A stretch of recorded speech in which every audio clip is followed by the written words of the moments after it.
Kada adlaw, lahi-lahi atong sugod. Usahay sayon, usahay lisod.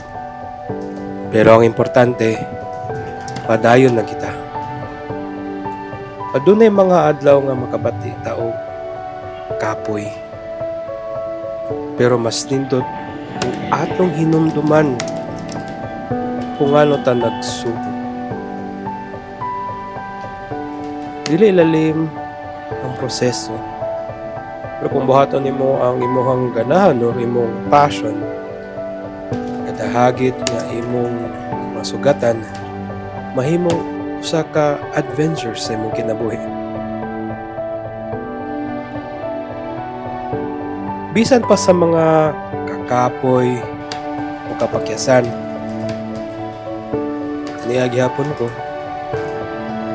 nagkat-on, naningkamot, nag-uswag, o perminting nagpadayon.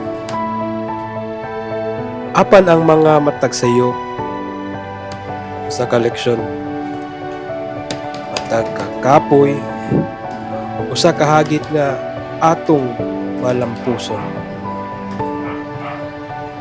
Ang pagkat-on dili mahuman sa usa ka shot or kada frame na ginay mga kahulugan kada usa. Usahay kinahanglan nimo usbon, usahay makuha nimo sa usa ra ka take. Pero ang tinuod ug ang importante ana, ang imong paningkamot ug determinasyon na imong buhat. Ang storytelling dili lang sa kastorya kundi sa pagbati nga imong ipahayag, imong ipakita sa mga katawan. Kung makadungog o makakita ang tawo sa imong trabaho, ilang mabati ang imong gugma sa imong gibuhat. Mao ni nakanindot.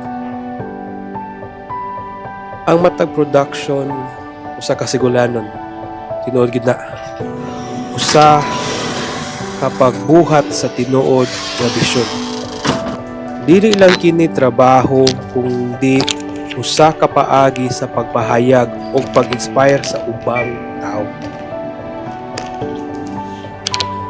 Kay sa katapusan, makita ra nimo ang bunga sa imong paningkamot, ang imong kagalingong masterpiece, imong obra, ang imong istorya.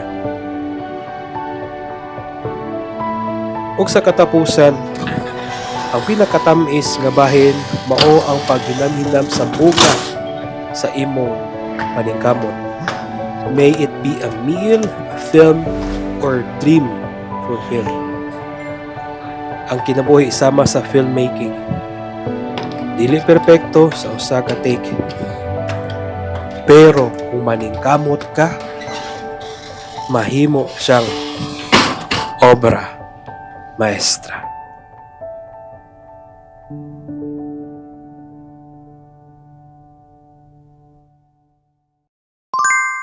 Like, share, and subscribe. Let's go!